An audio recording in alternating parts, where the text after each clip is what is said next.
Hi, எல்லாரும் எப்படி இருக்கீங்க? இன்னைக்கு ஒரு நல்ல ஒரு புது பிளாக் தாங்க. ஏன்னா இது எடுத்து ரொம்ப நாள் ஆயிடுச்சு, ஆனா போடத்தான் நேரமே கிடைக்கல. நீங்க ஷார்ட்ஸ்ல கொஞ்ச நாள் முன்னாடியே பார்த்துருப்பீங்க. கண்டிப்பா இந்த பிளாக் உங்களுக்கு இன்ட்ரெஸ்டிங்கா தான் இருக்கும். கண்டிப்பா பாருங்க. நம்ம சேனலை ஃபர்ஸ்ட் டைம் பாக்குறவங்களா இருந்தா சப்ஸ்கிரைப் பண்ணிட்டு பாருங்க. அப்பதான் நம்ம போற வீடியோஸ் எல்லாமே உங்களுக்கு வருங்க. காலையிலே எப்பவும் போலவே நமக்கு இன்னைக்கு டே வந்து 5:30 ஸ்டார்ட் ஆயிடுச்சு.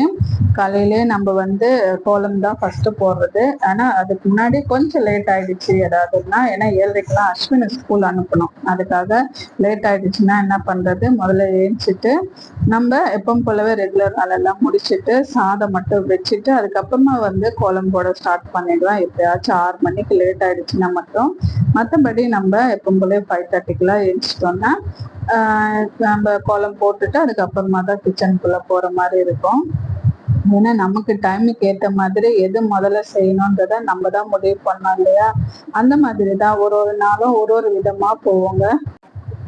இன்னைக்குமே நமக்கு மங்களகரமா மஞ்சள் நைட்டி போட்டு நம்ம கோலம் போடவும் ஆரம்பிச்சிட்டோம். நல்லா இருக்கா பார்த்துட்டு சொல்லுங்க கோலம். ஏன்னா இப்போ வந்து இந்த இந்த வீட்டுக்கு வந்ததுக்கு அப்புறம் நம்ம நல்லாவே வந்து இந்த மாதிரி கோலம் போட்டு அதுக்கு வந்து நல்லா அரக்கு கலர்ல இந்த இது போடுவாங்க இல்லையா, அந்த லைன்ஸ் மட்டும் போடுற மாதிரி தான் போட்டு வரேன். கலர்ஸ் எல்லாம் கொடுக்காம. அதுவே ரொம்ப அழகா தூக்கி காட்டுது அந்த கோலத்தோட அழகை. எனக்கு ரொம்பவே பிடிச்சிருக்கு. ஏன்னா பழைய வீட்டுல நமக்கு வந்து அந்த தரையே பார்த்தீங்கன்னா இந்த கலர்ல அரக்கு கலர்ல இருக்கிறதால நம்மளால இது வந்து போடவே முடியாது. நான் வாங்கி வச்சு 1 வருஷம் கிட்ட அப்படியே தான் வச்சிருந்தேன். இங்க வந்துதான் இது யூஸ் பண்ணணும்னு இருந்திருக்கு போல. அதனால காலையிலே ஏஞ்சிட்டு எப்பவும் போலவே எல்லா வேலையும் முடிச்சுட்டு நான் வந்து இப்போ வெந்தயமும் தனியாவும் வந்து ஊற வச்சிடுறேன். நைட்டு 1 கிளாஸ் அளவுக்கு கொஞ்சம் கொஞ்சமா போட்டு ஊற வச்சுட்டு அந்த தண்ணியை குடிச்சிட்டு வரேன். ஏன்னா வெந்தயமும் அது மட்டும் என்னால சாப்பிட முடியல. அதனால அது என்ன பண்றேன்னு கடைசியா பாருங்க. அது வேஸ்ட் பண்ணாம நான் என்ன பண்றேன்னு அந்த வெந்தயத்தையும் தனியாவையும் அடுத்து இன்னைக்கு வந்து என்னன்னா நம்ம மாமனாரும் மாமியாரும் வந்து வராங்க வீட்டுக்கு. ஏன்னா அவங்க இங்க வந்து சென்னையில ஒரு ஃபங்க்ஷன் இருக்குன்னு சொல்லி வந்திருந்தாங்க. நாங்க தான் ஃபங்க்ஷன் போக முடியல. அதனால அவங்க அந்த ஃபங்க்ஷன் வந்துட்டு அப்படியே எங்களையும் பார்த்துட்டு போகலான்னு சொல்லிட்டு, ஏன்னா இந்த வீட்டுக்கு வந்து அவங்க இது வரைக்கும் வரல. அதனால நம்ம வீட்டுக்கு இப்பதான் ஃபர்ஸ்ட் டைம் வராங்க. அதனால நம்மளும் வந்து எப்பவுமே அவங்க வந்தா ஸ்பெஷலா கறி வந்து சமைக்கிறது உண்டு. அதனால அன்னைக்கு சிக்கன் குழம்பு தான் செஞ்சிருந்தேன். சிக்கனும் ரசமும் செஞ்சிருந்தேன். நம்ம வீட்டுல எப்பவுமே ரசம் செஞ்சோம்னா அது வந்து ஒரு வேலை தான் இருக்கும். அது வந்து சாப்பிடுவாங்க. மீதி எவ்வளவு இருந்தாலுமே அந்த ரசம் வந்து வேஸ்டாவே போயிடுவாங்க. அது சாப்பிடவே மாட்டாங்க. ஒரு சில வீட்டுல இல்லை, நாங்க எங்க வீட்டுல சின்ன வயசுல இருக்கும் போதெல்லாம் அந்த ரசம் பாத்தீங்கன்னா எங்க அம்மா எல்லாம் 2 நாள் 3 நாள் வச்சுலாம் கூட கொடுப்பாங்க. சைட் டிஷ் வேற ஏதாவது வச்சுலாம் கொடுப்பாங்க. அப்பெல்லாம் ரசம் வச்சே சாப்பிட்ட நாட்களும் உண்டு. அந்த மாதிரி நீங்க யாராவது பாக்குறவங்க இல்லைங்கன்னா கண்டிப்பா வந்து கமெண்ட்ல சொல்லுங்க. எங்க வீட்டுல ரசம் வச்சா அந்த ஒரே வேலை தாங்க சாப்பிடணும். அப்படிதான் சாப்பிடுவாங்க. மீதி இருக்கிற ரசம் மொத்தமா வேஸ்டா தான் போகும். அதனாலயே அதுக்காகவே நான் வந்து ரசம் வைக்கிறதுக்கு ரொம்பவே யோசிப்பேன். ஆனா உடம்பு சரியில்லை, ஏதாவது காய்ச்சல்னா மட்டும்தான் அன்னைக்கு வந்து கம்பல்சரி ரசம் வைப்பேன். எனக்கு அப்பதான் அது வந்து நம்ம வந்து சாப்பாடே வந்து சாப்பிட்ட மாதிரி இருக்கும் அந்த ரசம் தான் சாப்பிட்டா. அதனால உடம்பு சரியில்லாதப்ப மட்டும் அந்த ரசம் கம்பல்சரி இருக்கும். இந்த மாதிரி நான்வெஜ் சாப்பிடும்போது அவங்க மாமனாரும் மாமியாரும் டெய்லியுமே ரசம் வந்து எடுத்துப்பாங்க. அதனால அவங்களுக்கு சிக்கன் குழம்பும் ரசமும் வச்சு இன்னைக்கு அவங்களுக்கு செஞ்சிருந்த டிஷ்ஷு. ஏன்னா மதிய வேலையதான் வந்திருந்தாங்க லஞ்சுக்கு. அதனால நம்மளும் வந்து எப்பவும் போலவே நம்மளுடைய கைவண்ணத்தையும் காட்டியாச்சு. சிக்கன் குழம்பு எப்படி செய்யறதுன்னு சொல்லிட்டு ஒரு சப்ஸ்கிரைபர் கேட்டிருந்தாங்க. அவங்களுக்கான வீடியோவாகவும் இது இருக்கலாம். ஏன்னா நான் வந்து ஷார்ட்ஸ்ல சொல்லியிருந்திருப்பேன் எப்படி செய்யறதுன்னு சொல்லி. ஒருவேளை அவங்களுக்கு இது புரியல ஏதாவதுன்னா இந்த விளாக் அவங்களுக்கு கண்டிப்பா யூஸ்ஃபுல்லா இருக்கும்னு நினைக்கிறேன். அதை பத்தி சிக்கன் குழம்பு எப்படி செய்யறதுன்றத பத்தியும் இதுல விரிவாகவும் சொல்றேன். கண்டிப்பா பாருங்க. அன்னைக்கு நம்ம எடுத்தது பாத்தீங்கன்னா 1 கிலோ சிக்கன். அதனால அவங்க நல்லா சாப்பிடுவாங்கன்றது மட்டும் இல்ல, நமக்கு எல்லாருக்குமே வந்து 1 கிலோ சிக்கன் எடுத்தா கரெக்டா இருக்கும்ன்றதுக்காக 1 கிலோ சிக்கன் எடுத்து நம்ம வந்து அன்னைக்கு வெங்காயமே பாத்தீங்கன்னா வந்து ஒரு 4 வெங்காயம் சின்ன அளவுல இருந்துச்சுன்னா ஒரு 4-5 அளவு எடுத்திருந்தேன். நல்லா கட் பண்ணி வச்சுக்கணும்.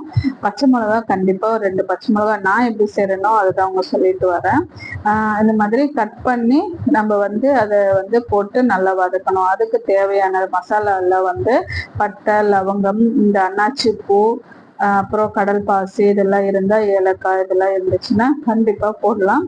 போட்டுட்டு அதுக்கப்புறமா தக்காளியுமே பாத்தீங்கன்னா வந்து ஒரு 4-5 தக்காளி கிட்ட வந்து நல்ல ஒரு கொஞ்சம் பெரிய சைஸ்ல இருந்துச்சுன்னா ஒரு 4 தக்காளி அந்த மாதிரி அளவு எடுத்தா மட்டும் போதும். ஏன்னா ரொம்ப புளிப்பா இருக்கும்னு சொல்லியிருந்தாங்க. நானுமே இந்த வாட்டி கொஞ்சம் கிரேவி வரணுன்றதுனால ஒரு தக்காளி கொஞ்சம் எக்ஸ்ட்ரா போட்டேன். ஆனா மிளகாத்தூள் தான் கொஞ்சம் கம்மியா போட்டதால அவங்களுக்கு புளிப்பா இருக்குன்ற மாதிரி சொல்லியிருந்தாங்க. அதனால ஏன்னா நம்ம வந்து இந்த குழம்புக்கு இந்த காரம் போதும்னு சொல்லி போட்டா அது கரெக்டா இருக்கும். நம்ம வீட்டுல காரம் சாப்பிட மாட்டாங்களேன்னு சொல்லி அவங்களுக்காக செய்யும் போது அது வந்து கொஞ்சம் டேஸ்ட் கம்மியா தான் இருக்கு. அதனால அந்த மாதிரி செய்யறவங்களும் இருப்பாங்க கண்டிப்பா. நானுமே அந்த மாதிரி தாங்க. நம்ம வீட்டுல காரம் அந்த அளவுக்கு சாப்பிட மாட்டாங்கன்னு சொல்லி காரம் வந்து கொஞ்சம் கம்மியாவே தான் போட்டு செய்யறதால அந்த வந்து மற்றவங்க யாராவது வந்து சாப்பிடும்போது அது வந்து கொஞ்சம் குழம்பு டேஸ்ட் கம்மியா இருக்கு அந்த மாதிரி இருக்குன்னு வந்து சொல்றாங்க. அன்னைக்குமே அப்படிதான் இருந்துச்சு. ஆனா எப்பவுமே சிக்கன் குழம்பு வந்து நல்லா இருக்கும். அன்னைக்கு அவங்க மாமியார் வந்து புளிப்பு கொஞ்சம் அதிகமா இருக்குன்ற மாதிரி சொல்லியிருந்தாங்க. ஆனா எங்களுக்கு டேஸ்ட் எல்லாம் எங்களுக்கு கரெக்டா தான் இருந்துச்சு. குழம்புலாம் வச்சுட்டு இந்த மாதிரி மேல எண்ணெய் வரும்போது வந்து நம்ம இறக்கணும், அதுதான் பதம். அதனாலதான் அதை அப்படி காட்டியிருக்காங்க. நான்வெஜ்ஜுக்கு எப்பவுமே முக்கியமா வந்து நம்ம இஞ்சி பூண்டு பேஸ்ட் எப்பவுமே அது ஃபர்ஸ்டா ரெடி பண்ணி வச்சுக்கணும். அந்த மாதிரி தக்காளி போட்டு இஞ்சி பூண்டு பேஸ்ட் போட்டு உப்பு போட்டு நல்லா வதங்கினதுக்கு அப்புறமா நான் எப்பவுமே செய்யற மாதிரி கொஞ்சமா அதெல்லாம் தக்காளி வெங்காயம் எடுத்து அரைச்சிதாங்க அதுல ஊத்தி அது நல்லா மசாலா கிரேவி நல்லா பச்சை வாசனை போனதுக்கு அப்புறம் மிளகாத்தூள், கரம் மசாலா, சிக்கன் குழம்பு இந்த மாதிரி இருந்துச்சுன்னா கண்டிப்பா அந்த நேரத்துல போட்டு நல்லா வதக்கி சிக்கன்லாம் போட்டுட்டு நம்ம உப்பு பார்த்துட்டு மூடி வச்சிருந்தோங்க. இது கொதி வரத்துக்குள்ள நம்ம வந்து இருக்கிற சாமான்லாம் தேய்ச்சி வச்சிடலாம்னு சொல்லிட்டு நம்ம வந்து தேய்க்க ஆரம்பிச்சுட்டு அதையும் கிளீன் பண்ணி வச்சுட்டேன். கூடவே ரசத்துக்கும் வந்து தேவையானது தக்காளி ரசம் எல்லாமே ரெடி பண்ணி வச்சிருந்தேன். இன்னைக்கு நாள் வந்து இப்படி தாங்க வந்து எங்களுக்குமே லஞ்சில் கம்ப்ளீட் பண்ணியிருந்தேன். கடைசியா குழம்பு நம்மளுக்கு எந்த அளவு கிரேவி வேணும்னு பார்த்துட்டு நம்ம வந்து இறக்கிடலாம். அப்போதாங்க நம்மளுக்கு கரெக்டா இருக்கும். இந்த வேலையெல்லாம் முடிச்சுட்டு அடுத்து அந்த விதை இருக்கு இல்லையா, நான் சொல்லியிருந்தேன், அதை வந்து கடைசியா இந்த மாதிரி செடியில அந்த ஓரத்துல எல்லாம் போட்டு விட்டுருந்தாங்க. இப்போ நல்லாவே முளை கட்டி வந்துட்டு இருக்கு. இலையெல்லாம் விட்டுட்டு இருக்குங்க.